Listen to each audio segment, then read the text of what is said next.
நாம் என்ன புரிந்து கொள்ள வேண்டும் என்றால், யார் இஸ்லாத்தை சரியாக படிக்கிறாரோ அவர் இறைவனது வழிகாட்டலை படிக்கிறார். ரசூல் ஸல்லல்லாஹு அலைஹி வஸல்லம் அவருடைய வழிகாட்டுதலை அவர் படிக்கிறார்.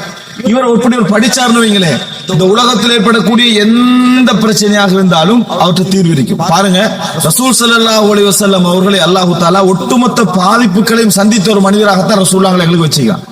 அனாதைக்கு முன்மாதிரி ரசூல் ஸல்லல்லாஹு அலைஹி வஸல்லம் அவர்கிட்ட இருக்குது. அகதிக்கு முன்மாதிரி ரசூல் ஸல்லல்லாஹு அலைஹி வஸல்லம் அவரிடத்திலே இருக்கிறது. ஊரை விட்டு விரட்டப்பட்டு கொள்கைக்காக விரட்டப்படுகின்ற ஒரு முன்மாதிரி ரசூல் ஸல்லல்லாஹு அலைஹி வஸல்லம் அவரிடத்திலே இருக்கிறது. தன் வாழ்நாளிலே குழந்தைகளை இழந்து தவிக்கக்கூடிய முன்மாதிரி ரசூல் ஸல்லல்லாஹு அலைஹி வஸல்லம் அவரிடத்திலே இருக்கிறது. ஏழையாக வாழ்ந்த முன்மாதிரி ரசூல் ஸல்லல்லாஹு அலைஹி வஸல்லம் அவரிடத்திலே இருக்கிறது. பணத்தை எப்படி நிர்வகிக்க வேண்டும் என்ற முன்மாதிரி ரசூல் ஸல்லல்லாஹு அலைஹி வஸல்லம் அவரிடத்திலே இருக்கிறது.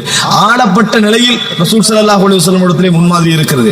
ஆண்டவருடைய நிலையில், சமுதாயத்தை ஆளக்கூடியவருடைய நிலையில் ரசூல் ஸல்லல்லாஹு அலைஹி வஸல்லம் அவருடைய முன்மாதிரி இருக்கு. நீங்க ரசூல் ஸல்லல்லாஹு அலைஹி வஸல்லம் வாழ்க்கை எடுத்தீங்கன்னு சொன்னா எந்த பாதிப்பு ரீதியாக அணுகினால் அது இருக்கும். வாழ்க்கையிலே மனைவி மரணித்தால் என்ன வேதனைகள் ஏற்படுமோ அதை ரசூல் ஸல்லல்லாஹு அலைஹி வஸல்லம் வாழ்க்கையில் என்ன செய்யலாம் பார்க்கலாம்.